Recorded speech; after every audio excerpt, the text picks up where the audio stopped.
Support WrestleTalk! Give us a subscribe. Before we get on with the news of Charlotte Flair being suspended and my review of last night's Raw, I've just been told there's some new Fiend merchandise. I love that guy. Let me get it up here to check it out. He's one of my favourites, no matter how terribly they book him. I see nothing at all wrong with that. One of the only good things on last week's Raw after WrestleMania was the return of Charlotte Flair as an out-and-out heel like she should have been from the start, immediately getting involved in the Raw Women's Championship scene. The Omni Flair.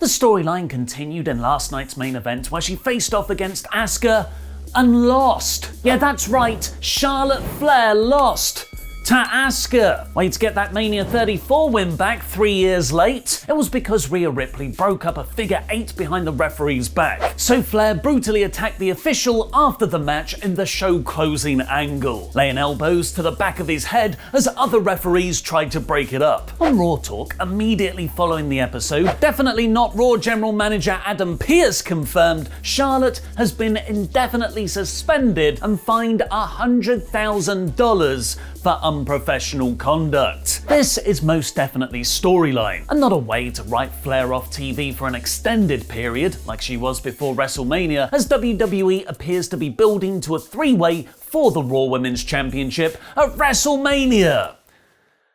There's Backlash next month, but it's also very possible they have no idea what the follow-up will be. As it turns out, Vince McMahon changed everything at the last minute yet again. Sean Ross Sapp of Fightful Select is reporting the chairman was said to have arrived at Raw's creative meeting significantly late and immediately started to change the show, like scrapping the already announced first time ever match of Braun Strowman versus Randy Orton, which was still being promoted by WWE's own social media up until the episode began. Fightful Select adds McMahon made tons of changes to last week's show as well, but that was mainly due to WWE being short-handed following WrestleMania 37. There's no word on why so many wrestlers were absent, with new tag team champions AJ Styles and Omos not having been seen since WrestleMania, and both The Fiend and Bobby Lashley not being present this week. Perhaps one of those many changes involved the surprise draft superstar shake-up wildcard 3 times a year invitational whack-bat rule. Following the breakup of Retribution last month, PW Insider and Post Wrestling are reporting both Reckoning, formerly known as Mia Yim, and Slapjack, formerly Shane Thorne, have moved to the SmackDown brand, while T-Bar and Mace are staying on Monday Night Raw. It's not yet known whether they'll keep their Retribution gimmicks, but Yim in particular could be very beneficial for the brand as a challenger to Bianca Belair, especially if they play off their history in NXT together. At least Slapjack and Reckoning still have their jobs, as WWE released 10 wrestlers last Thursday on the anniversary of their mass post-Mania cuts last year. One of these was Mickie James, who has retweeted a Simpsons quote calling it live footage of her release, where Milhouse's dad asks upon being fired, "So that's it? After 20 years? So long? Good luck?" And his manager replies, "I don't recall saying good luck," implying John Laurinaitis, the man who reportedly released talent over the phone, came across very ruthless. Almost a third of you watching right now aren't subscribed, so please support WrestleTalk, give us a subscribe, and enable notifications to always on so you get the WrestleTalk news as soon as it goes live. Like my review of last night's episode of Raw in about 5 minutes. After being laid out by the fearsome new faction Retribution last week, Drew McIntyre cut a promo saying this is all MVP's master plan. So MVP came out and said, "Nope, nothing to do with me and Bobby Lashley. I don't know what's going on. That doesn't sum up the way Raw books feuds, I don't know what does." The two guys who definitely aren't part of the Hurt Business or Retribution then, Mace and T-Bar, attacked McIntyre and then listed off a bunch of animals to generic backstage interviewer number 7 like porcupines and hedgehogs, before ending on saber-toothed tigers, which are extinct. They both agreed that's what they're going to make McIntyre too. Also extinct. I have no idea what they were trying to achieve here. Drew got definitely not Raw General Manager Adam Pearce to book him in a handicap match against them, who he handled as easily as Miz and Morrison.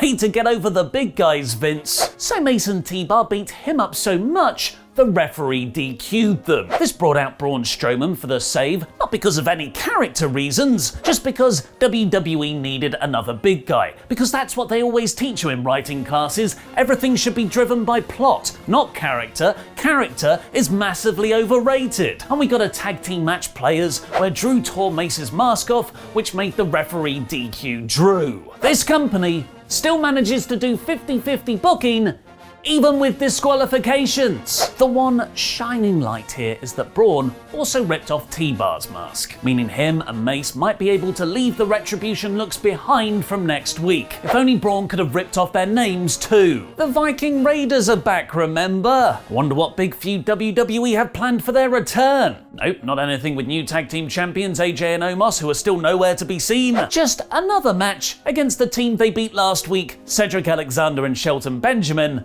to beat them again. After Randy Orton told Pearce he wanted a match against that long-haired blonde guy who rides around on a scooter he didn't know the name of. Way to put over your former US champion, Vince. We got Orton versus Riddle instead of that actually advertised Orton versus Strowman. Because screw what you promised fans, right? In this case though, we definitely got the better end of card subject to change. Orton seemed motivated to make Riddle look good and put him over in a surprise win, which is great, but it does beg the question, why have Lashley squash Riddle last week if he was going to beat Orton here, who beat The Fiend at WrestleMania? But that's to infer anything actually matters. Somehow though, the worst thing in WWE right now is the women's tag division. This week, Nia Jax left Shayna Baszler in the ring to be beaten by Naomi and Lana because Mandy Rose and Dana Brooke played 3 rubbish clips of them getting the better of Jax last week. Brooke and Rose come off as heels, Nia looked like she actively doesn't care, and Baszler, the best wrestler in all of this,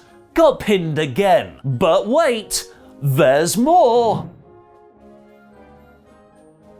After generic backstage interviewer number 6 asked Rose and Brooke if it was appropriate behavior to distract Jax, which is one of their lamest questions ever, the babyfaces ran away when Jax came into shot. They're sending a message there by cowardly fleeing. Smart move. This brought in Shayna Baszler, who shouted at Nia to focus or else. Then Angel Garza slid into Nia's DMs to ask, what do you see in her? So here's my prediction. Vince McMahon obviously finds the idea of any man being with Nia absolutely hilarious. Enzo Amore, Reginald, because she's not like most girls. She's bigger. Ha ha! Nia and Shayna will split, and Garza will be Jax's cuckold boyfriend by the next pay-per-view. Because this is a show only made for one person. Well, we can break up Nia and Shayna by then. What other teams can we split up? Oh hey, it's Miz and Morrison. John was nowhere to be seen in the next segment, which was entirely built around promoting Miz and Mrs., with Maurice out for Miz's match against Damian Priest. Thankfully, they actually made Priest look good here, overcoming the heels is cheating and getting his win back. Elias beat Kofi Kingston clean. This company never did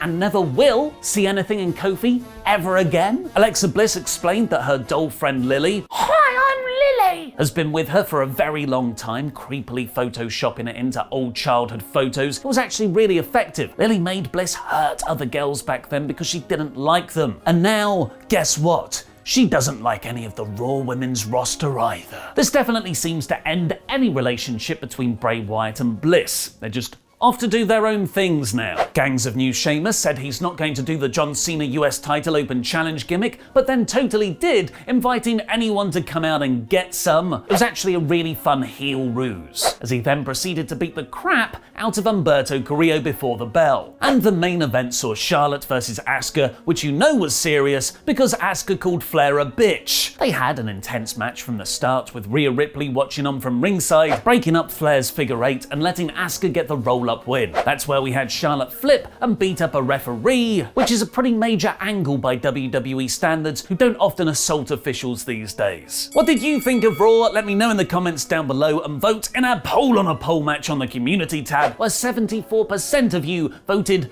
for a DQ finish to build to another DQ finish. This wasn't as bad as the all-time terrible Raw last week, nor the 2 rubbish weeks before that. Well done, WWE. You've managed to lower the bar so much that this boring, repetitive, all over the place episode is only 2 out of 5. The real reason for several WWE releases have been revealed. Click the WrestleTalk news on the right to find out what happened behind the scenes. And watch Adam Blompier rank every Raw after WrestleMania by clicking the video below that. Make WrestleTalk.com your homepage for breaking wrestling news. I've been Mr. Davis.